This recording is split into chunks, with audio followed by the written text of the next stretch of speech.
Hello, it's Zava's Cozy Gaming, and the answer to the question in the title is yes, I think so. But if you want to know why it's a yes, then stick around. This game is a cozy survival game where you find yourself waking up from cryosleep after 6 years. You start your journey on a rundown rooftop in a post-apocalyptic world, and you basically have to build a home for yourself as you try to figure out what happened. Let's start off with inventory, because everyone knows when you start these types of games, inventory management is your biggest problem. This game starts you off with a good amount of inventory. I mean, not exactly at the start, but within a few days of crafting your basic things, you should be fine. When you arrive, you meet Earl, a talking fridge. And this fridge has an inventory. The campfire you will make early on also has inventory. I keep my ingredients in there until I'm ready to cook and save myself from starving to death. The workbench that you will make soon after also has inventory. Put anything in there that can be used to make something, because the workbench can take from those materials. And when you get to your fishing spot, there is a chest that you can fix up, and there you go. For now, I just use it to house my bait. So as you can see, I think this game gives you a good amount of inventory in early game. Speaking of fishing, let me tell you how fishing in this game works.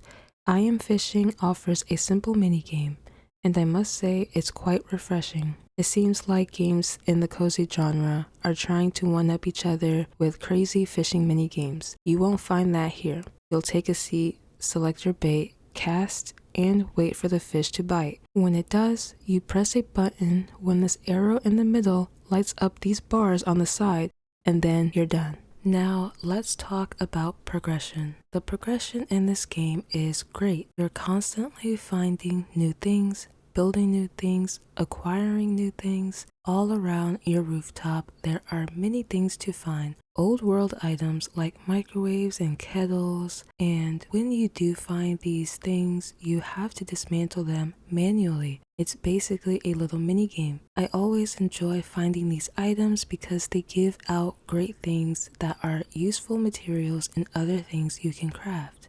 Dismantling items is a big part of the gameplay, and it's not just these old world items. Your rooftop is littered with stuff that you will have to dismantle and remove. Everything gives you materials back, so as you're cleaning your rooftop, you'll be able to make more stuff. You can make generators, you can make bots to help you around, even programming the bots to do different things like collecting, building, repairing, and even watering your crops.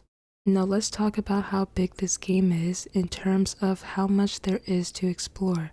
There are various areas to unlock. Your rooftop has areas blocked off by all kinds of stuff, and you will need to upgrade your tools to remove them. Each area you unlock is a good size, and each area is filled with a bunch of stuff to dismantle, adding to the materials you most likely are needing. You will also have a multi-step bridge to complete as well. This is not the type of game where you put down some planks and a bridge magically appears. No, you are building this bridge in segments from beginning, middle, and end. I kind of like how we have this long-term project we have to complete as we do work around our base.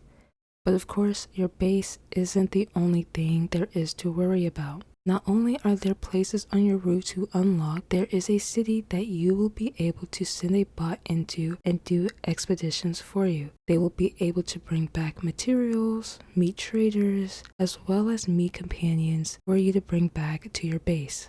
In this game, you're going to be building a lot of things, and I'm sure you already know that the first location you place your first items are never the best spots for the long term. You just picked a random spot to solve a temporary problem. Well, in this game, moving those objects into places you actually want them in is an easy thing to do. You unlock this nano transporter fairly early on, and this will allow you to move the objects you have created.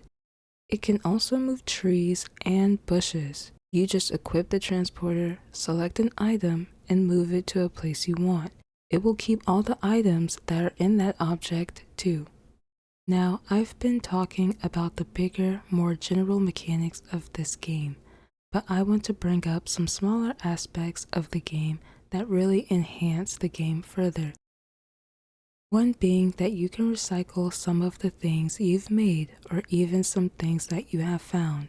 Say you've made a water bottle to water a plant with. If you're so low on plastic that you're desperate for it, then you can recycle that bottle and turn it back into plastic. You can do this for a lot of items in this game. This game actually has a few different ways you can turn objects you have into other objects you need, which is nice. Another aspect is the dismantling process. Dismantling is a very interactive process. When you are dismantling certain pieces of an object, another screen pops up and you have to do a little action to complete the process. Depending on the object you have, smaller items tend to take less steps to dismantle, and bigger objects can take more steps to do. Another aspect is cooking. The cooking in this game is fairly simple. You'll be able to fillet the fish you catch, experiment with the ingredients you have to find new recipes. The screen will even let you know if it's going to be strange or if you've actually got a recipe worth trying out. The new recipes then get added to your recipe list to cook anytime. Now, this next one is something I don't think particularly enhances the game, but it's an aspect nonetheless, and that is these little things called electrocytes. These critters pop up at night and roam your base. They can munch on your garden, and before sunrise, they will turn into weeds that will cause you to lose health if you try to uproot them by hand.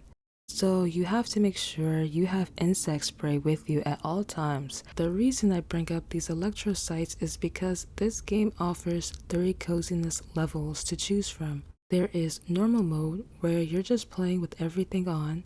The second option is cozy mode, which prevents your garden from being eaten by electrocytes. And the third option is domestic mode, which turns off the loss of health when your hunger drops to 0, along with the prevention of electrocytes eating your garden. You can change the setting at any time.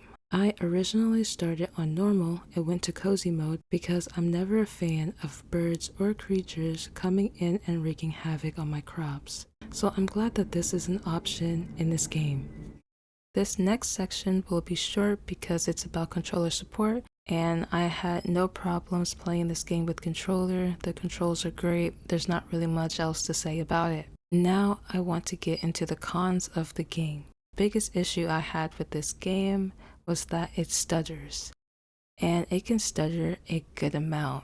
It actually stuttered so much I was having Coral Island flashbacks. There are times where you're fishing and the game stutters and you miss your input, causing the minigame to fail and the fish to escape. As you move around your base, the stutters will become apparent as well. Now, the good news is that the devs know of this issue and are going to be trying to fix it. So hopefully they can fix this issue soon, because I would hate for people to skip this game due to this issue. A smaller con of the game would be the number of items you can stack. There are some items that can only be stacked to 20.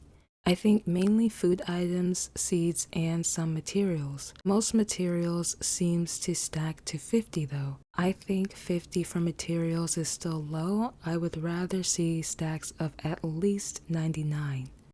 There is another con I recently ran into while I was trying to make this video, where the bots set to engineer mode won't fuel my generators. It kinda just stays stuck, saying it's looking for a generator, and I've tried moving it around to make it work and it just won't.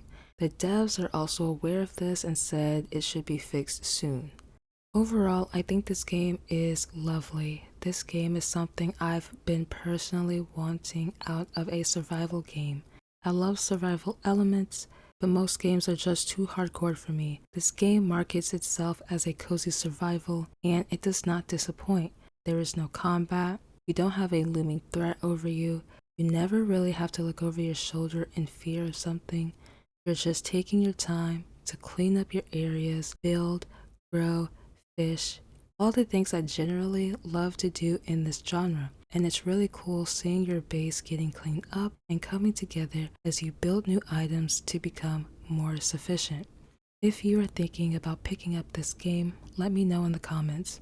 If you have already played this game, then let me know what you think of it. This channel is focused on finding and playing cozy games with controller support, so if you're into that, then subscribe for more.